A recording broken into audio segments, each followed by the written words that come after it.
Welcome to International Student Rights, a discussion for international students on your legal rights while you are in the United States. The United States is currently experiencing a very turbulent time. In the midst of the COVID-19 pandemic, we are now experiencing a call for changes to social injustices that our nation hasn't experienced in decades. We want you to know that we are happy to have you as part of the UC Bearcat family and that we are here for you if you have questions or need assistance. We also want you to understand your rights during this very difficult time, and that is the purpose of this presentation. If you watch television or pay attention to any social media, you have likely heard and seen that many people of various cultures and backgrounds in the U.S. have recently been protesting police brutality against African Americans, such as George Floyd. In the U.S., our Constitution provides us with freedom to demonstrate peacefully and to advocate for issues that matter to us.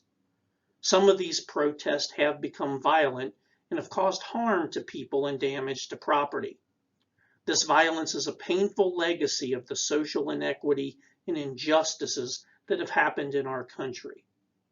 But the protests are also a legacy of our democratic process and our belief that injustice must be openly talked about.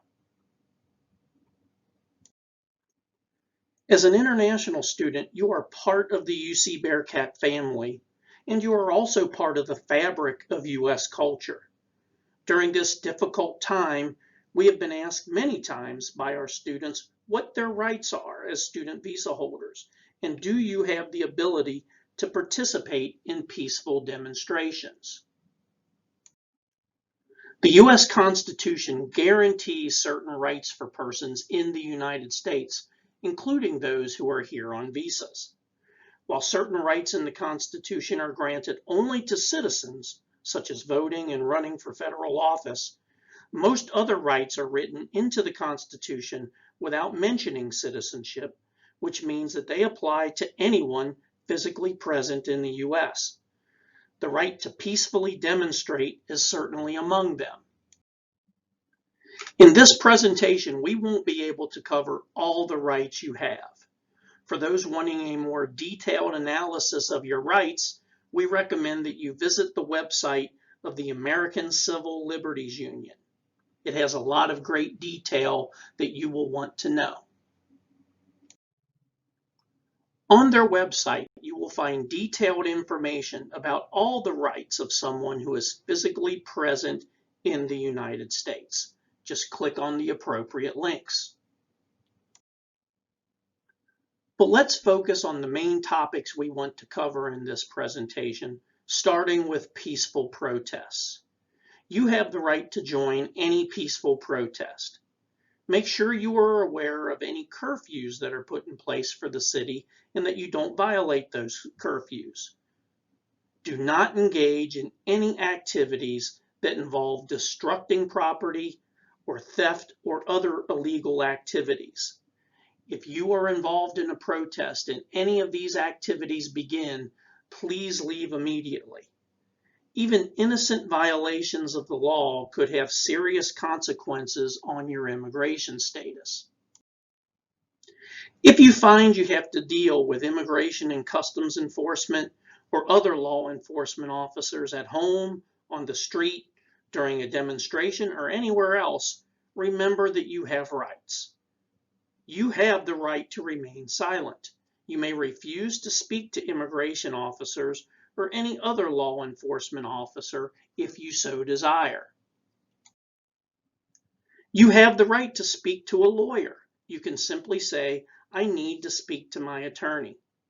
You may have your lawyer with you when ICE or other law enforcement officers question you.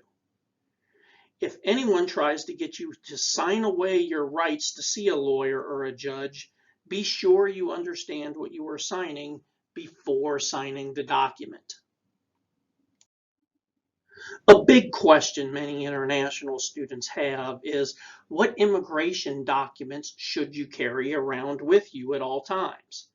The Immigration and Nationality Act requires every individual over the age of 18 to carry their legal documents with them at all times. However, this requirement is a very old requirement, and there is risk in carrying your original documents with you.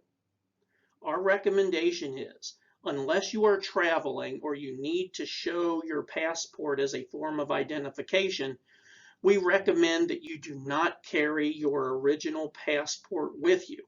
If it gets lost or stolen, obtaining a replacement can be time-consuming and very expensive for many countries. The most common form of evidence of your lawful status in the United States is your I94 card. And the government maintains an I94 card web-based system where you can download a copy of it. You should always have a copy of your most recent I94 card. Our best advice to you is to make a copy of your passport and only the bibliography page that has your picture and expiration date on it. You don't have to copy the entire passport, but make a copy of your passport, your I94 card, and your I-20 form, and keep them in your backpack at all times. On your I-20 form is the name and contact phone number for one of the designated school officials here at UC International Services. You can call that number. Law enforcement agencies can call that number when they have questions about you. As an international student, you are part of the Student and Exchange Visitor Information System, or SEVIS. SEVIS is a tracking and monitoring system established by the Department of Homeland Security.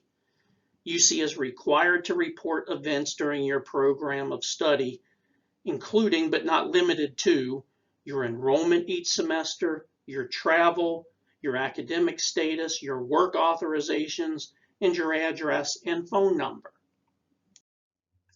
Staff in UC International Services are the only authorized users of the SEVIS system at UC.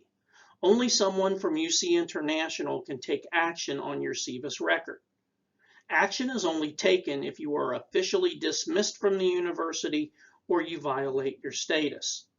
Law enforcement agencies cannot take action on your SEVIS record. We hope you find this information helpful as you try to navigate this very difficult time in the U.S. If you have questions, please call us at 513-556-4278 or email us at international.students@uc.edu.